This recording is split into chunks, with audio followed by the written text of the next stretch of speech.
10th class बेटे 6.5 exercise का चौथा क्वेश्चन देखिए। एबीसी एक समद्विबाहु त्रिभुज है। मैंने एक एबीसी ट्रायंगल जो है त्रिभुज बना लिया है। समद्विबाहु का मतलब क्या है, जिसकी दो भुजाएं बराबर होंगी। मान लिया मैंने ये इसकी बीसी और ये एसी बराबर है। अब कहते हैं जिसका कोण सी समकोण है 90 डिग्री का है। सिद्ध कीजिए कि AB स्क्वायर बराबर 2AC स्क्वायर है। ये हमें सिद्ध करना है। देखो जो दिया है मैंने लिख लिया, त्रिभुज एबीसी एक समद्विबाहु त्रिभुज है और उसमें कोण सी 90 डिग्री दिया है और AC बराबर BC मैंने मान लिया, इसको नंबर 1 दे दिया। अब इस समकोण त्रिभुज में पाइथागोरस थ्योरम लग सकती है बेटा। फॉर्मूला लगा दिए, कर्ण का स्क्वायर बराबर लंब स्क्वायर प्लस आधार स्क्वायर। कर्ण कितना है, देखो यहाँ पे कर्ण हमेशा 90 डिग्री के सामने वाला कर्ण होता है ये, ठीक है, 90 डिग्री के सामने वाला। AB स्क्वायर बराबर लंब AC है, AC स्क्वायर प्लस आधार BC है, BC स्क्वायर।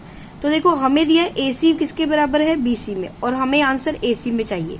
मतलब BC की जगह पे हम AC लिख देंगे क्योंकि BC और AC दोनों बराबर है।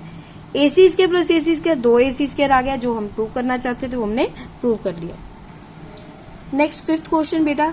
ABC एक समद्विबाहु त्रिभुज है जिसमें AC बराबर BC है। देखो AC किसके बराबर है, BC के बराबर है।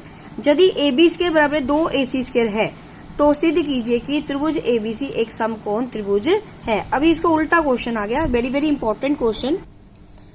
हाँ जी बेटे देखिए, हमें इसमें दिया हुआ है कि AC बराबर BC है। त्रिभुज बना लिया मैंने, उसमें AC और BC दोनों बराबर हैं।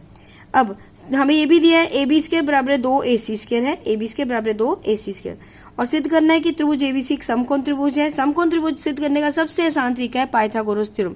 अगर ये पाइथागोरस थ्योरम यहाँ पे अप्लाई हो जाती है तो ये समकोण त्रिभुज होगा, अगर नहीं होती तो नहीं होगा। AB स्क्वायर बराबर 2AC स्क्वायर दिया है, 2AC स्क्वायर को मैंने तोड़ दिया, AC square plus AC square.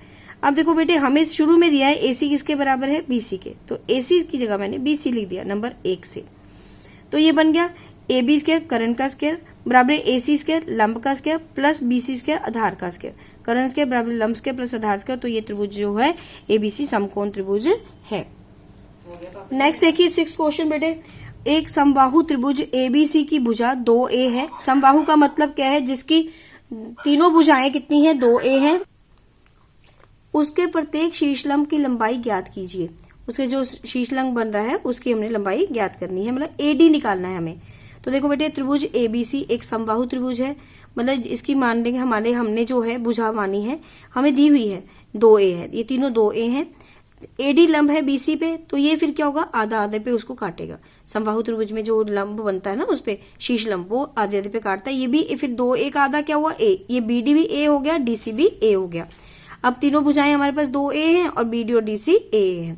दो त्रिभुज बन रहे हैं हमारे पास, देखो त्रिभुज ABD और दूसरा त्रिभुज ADC, एक ये माने इधर कोण ये लंब है ना, तो इसलिए 90 डिग्री बनेगा। कोण एक भी 90 डिग्री, कोण दो भी 90 डिग्री है। अब देखो इन दोनों त्रिभुज में AD जो है उभयनिष्ठ है, दोनों में कॉमन है, और कोण एक कोण 2 के बराबर है क्योंकि दोनों प्रत्येक 90 डिग्री के हैं, और AB और AC बराबर है क्योंकि ये हमें दिया हुआ है समबाहु त्रिभुज है। तो तीनों हमारे पास ये क्या गई, साइड एंगल साइड, भुजा कोण भुजा, उस सर्वांग सम से क्या होगा, ये दोनों त्रिभुज क्या होंगे, सर्वांग सम होंगे। और BD बराबर, इससे क्या होगा कि ये दोनों इनकी बाकी भुजाएं भी बराबर होंगी, BD बराबर DC होगा। अब BD बराबर DC है तो BD मैंने इसलिए बताया ना आपको, BD DC के बराबर आ गया, तो पूरा कितना था 2A, तो ये क्या होगा उसका आधा आधा, BD और DC क्या हो गया, A हो गया। अब त्रिभुज हमारे पास कौन सी है, ADB। देखो इस त्रिभुज में ADB, इस त्रिभुज में देखिए पाइथागोरस थ्योरम लगाते हैं, क्या होती है, कर्ण का स्क्वायर मतलब AB स्क्वायर बराबर आधार लंब का स्क्वायर AD स्क्वायर प्लस जो आधार का स्क्वायर BD स्क्वायर। तो जो जो वैल्यू है हमारे पास हम लिख लेते हैं। AB 2A के बराबर है वो लिख लिया, और AD वैसे ही है, और BD जो है A के बराबर है A स्क्वायर। ये 2A का स्क्वायर भी 2 का स्क्वायर 4 आ गया, 4A स्क्वायर, और A स्क्वायर को इधर लिया माइनस A स्क्वायर बराबर है AD स्क्वायर। तो ये क्या बन गया 3A स्क्वायर। तो AD स्क्वायर बराबर 3A स्क्वायर मीन्स AD कितना हो गया, √3A। यही हमें सिद्ध करना था। नेक्स्ट 9th क्वेश्चन देखिए बेटा। 10 मीटर लंबी एक सीढ़ी एक दीवार पर टिकाने पर भूमि से 8 मीटर की ऊंचाई पर स्थित एक खिड़की तक पहुंचती है। दीवार के आधार से सीढ़ी के निचले सिरे की दूरी ज्ञात कीजिए। हाँ जी देखो बेटे क्या बोला था उसने, 10 मीटर लंबी एक सीढ़ी, ये हमने एक लंबी सीढ़ी ले ली जो इस तरह से लगी है। कहता है एक दीवार पर, ये दीवार है जिस पर टिकाने पर भूमि से 8 मीटर की ऊंचाई पर, ये देखो दीवार के साथ कितनी इसकी ऊंचाई है 8 मीटर, स्थित एक खिड़की तक पहुंचती है। यहाँ खिड़की है, वहां तक सीढ़ी लगाई है, इस तरह से पहुंचती है। दीवार के आधार से, दीवार का आधार क्या हुआ C, सीढ़ी के निचले सिरे की, सीढ़ी का निचला हिस्सा कौन सा हो, बी, दूरी ज्ञात कीजिए, मतलब हमें बीसी निकालना है। ठीक है, ए बी हमें 10 मीटर दिया है और जो बीसी एसी हमें 8 मीटर दिया है, बीसी हमें निकालना है। ये कौन सा, जब सीधी खड़ी होगी ना ये सीधी, दीवार तो सीधी रहेगी, तो वो दीवार सीधी है तो उसका डिग्री कितने डिग्री कोण बनेगा, 90 डिग्री। तो वो कौन सा त्रिभुज बना, समकोण।